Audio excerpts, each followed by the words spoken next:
Продолжает наш эфир выпуск новостей. В студии Надежда Саханская. Здравствуйте. В начале коротко о темах. Якутия запаслась взрывчаткой для предотвращения ледовых заторов. Наиболее вероятное образование заторов льда прогнозируется на реках Лени, Алдан и Колыме. Шьют с душой, помогают делом. Добровольческое движение «Тепло рук» готовит летнюю экипировку для бойцов. Зеленое будущее Якутии растет в руках детей. В Усть-Алданском улусе шаг за шагом постигают секреты сельского хозяйства.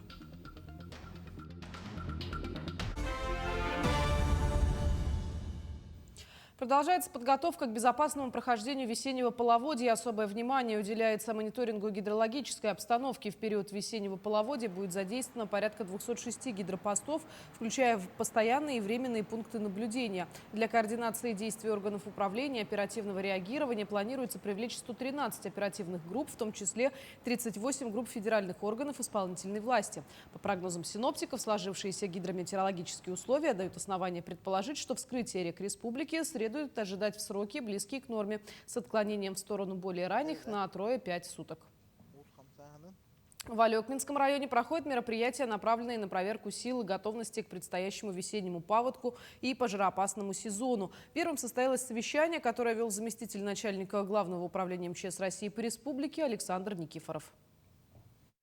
С анализа гидрометеорологических условий, которые будут влиять на прохождение паводка весной 2026 года, начали совещание по готовности к половодью и пожароопасному сезону. На северо-западе, западе и юго-западе республики среднемесячная температура воздуха в апреле ожидается около и на 1 градус ниже нормы. Количество осадков в апреле на территории Алекминского района ожидается преимущественно выше нормы. По долгосрочному прогнозу аномалии температуры воздуха по данным ФГБУ Гидрометцентра России, температурный фон мая текущего года в Алекминском районе, как в принципе и по всей России, предполагается выше нормы до 1 градуса от среднемесячных значений. Для оценки готовности были заслушаны доклады глав поселений, руководителей заинтересованных служб и ведомств.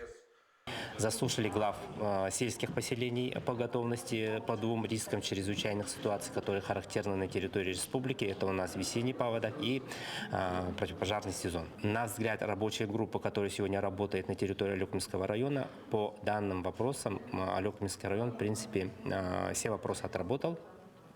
И силы и средства, которые будут предназначены для применения по 2 данным рискам чрезвычайной ситуации, тоже уточнены. Особое внимание главам сел, где возможно подтопление. Все документы, они обновлены, и в принципе они сейчас готовы к принятию в случае паводка. Значит, это скажем так, по пунктам временного размещения. Также мы отрабатываем сегодня вопрос, значит, по пунктам временного содержания крупного рогатого скота. Согласно плану, в Алекминском районе на участках реки Тако и Тяня будут проведены работы по ослаблению прочности льда. Также работы уже завтра запланированы ниже села Харинцы. Все меры по безопасности населения должны быть исполнены. Именно на это особое внимание. Мы обсуждали о том, что необходимо в первую очередь обратить внимание на готовность пункта временного размещения для эвакуации населения.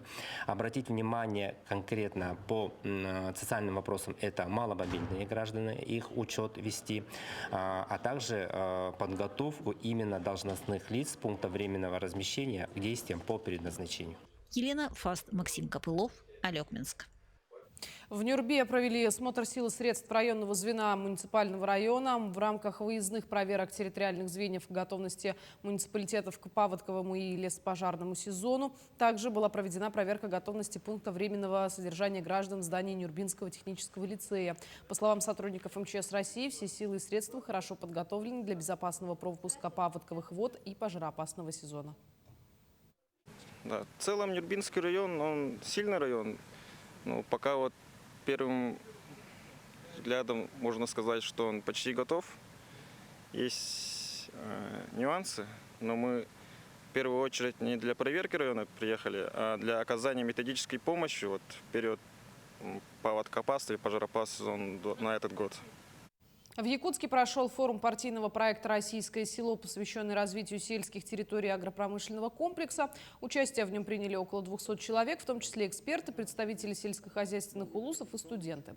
В ходе встречи обсудили поддержку сельхозпроизводителей, развитие кооперации и инфраструктуры. Форум прошел в 3 этапа: доклады представителей исполнительной власти, выступления ученых и обсуждение практического опыта специалистов из улусов.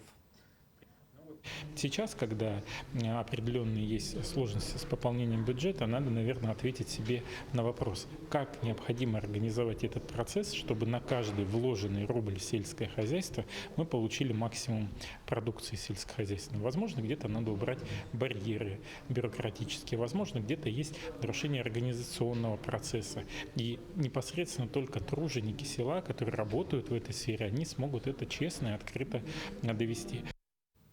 В Якутске отметили День гражданского активиста республики. В молодежном центре «Патриот» собрались общественники, волонтеры и добровольцы, которые ежедневно вносят вклад в развитие региона и поддержку гражданских инициатив.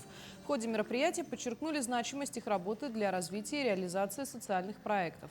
Победителям конкурсов Фонда президентских грантов и другим отличившимся участникам вручили награды. После официальной части состоялась презентация проектов и их обсуждение в формате открытого диалога. Сегодня отмечается этот день не просто так, потому что это те люди, которые непосредственно помогают людям нашей республики, до тех моментов доходят, до которых правительство не смогло дойти на сегодняшний день. Поэтому день очень важный, и я думаю, очень приятно то, что мы сегодня таким коллективом, таким составом собрались. В Горном Улусе состоялось торжественное мероприятие, посвященное Дню гражданских инициатив республики. В этот день общественники Улуса представили свои реализованные проекты, направленные на улучшение качества жизни местного населения. Сегодня в Горном Улусе активно работают 50 некоммерческих организаций, в том числе 18 территориальных общественных самоуправлений. Их деятельность охватывает самые разные сферы. От решения повседневных бытовых проблем пожилых людей и их интеллектуального развития до увековечивания памяти выдающихся земляков, организации культурного и спортивного досуга. Благодаря участию в грантовых конкурсах различного уровня общественники успешно воплощают в жизнь проекты по благоустройству территорий и охране окружающей среды. Наши общественники и некоммерческие организации выиграли за нескольких лет уже более 100 миллионов рублей, что дает возможность развитию нашей территории, родного Улуса. Кроме того, по программе поддержки местных инициатив было реализовано 69 проектов на общую сумму 144 миллиона рублей. Это яркий пример эффективного сотрудничества власти, бизнеса и гражданских активистов. Обменяться опытом с коллегами и принять участие в торжественном мероприятии прибыли делегации из Хангаласского улуса и города Якутска. Также мы знаем, что Горный район является передовым по развитию территориальных общественных самоуправлений. Среди нас есть представители, которые являются членами ТОСов. Также есть специалисты администрации поселений, заместители глав. Есть главы, которые тоже очень заинтересованы обменяться опытом, посмотреть, каким же образом здесь, в Горном районе, скажем так, население маленькое, не такое большое, как у нас, но являются лидерами у нас в республике. В рамках праздничного события состоялась презентация второго выпуска журнала «Лучшие реализованные проекты Улуса». В него вошли 42 социально значимых проекта, осуществленных в период с 2018 по 2025 годы, а также лучшие инициативы, реализованные в рамках федеральных программ поддержки местных инициатив. Горный Улус уверенно идет в ногу со временем. Участники мероприятия выразили уверенность в том, что потенциал местных общественных объединений будет только расти, а реализация новых смелых проектов продолжится на благо всего района. Рассея Сивцева, Аида Наговицына, Иван Слепцов, Горный Улус. Добровольческое движение женщин-матерей Республики Теплорук готовит обмундирование бойцам в зависимости от погодных условий в зоне боевых действий. Сейчас шьют летние хлопчатобумажные костюмы, футболки, рубашки, шляпы Панамы и шорты. В волонтерском цехе работают, кроме пенсионеров, еще и специалисты различных сфер жизнедеятельности. Они в свободное время приходят в швейный цех и до позднего вечера шьют одежду, так как всех объединяет одно – искреннее желание помочь участникам СВО. Летний вариант обмундирования мы перешли.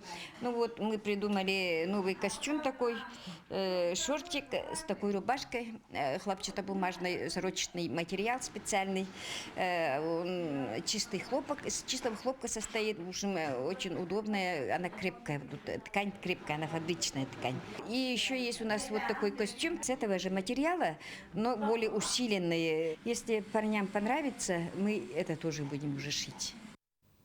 В Амгинском районе прошел третий открытый республиканский турнир мастеров кузнечного дела БАДАИ. Участие приняли 12 мастеров, талантливые кузницы из Амгинского, Тампонского, Усть-Алданского, Мегино-Кангаласского районов, а также 13 воспитанников кружков кузнечного дела, учащиеся школ Амгинского, Мегино-Кангаласского и Тампонского улусов. Конкурсный день начали дети. Зрители с восхищением наблюдали, как юные кузнецы уверенно управляются с инструментами. Увлеченные кузнечным делом ребята продемонстрировали свои умения.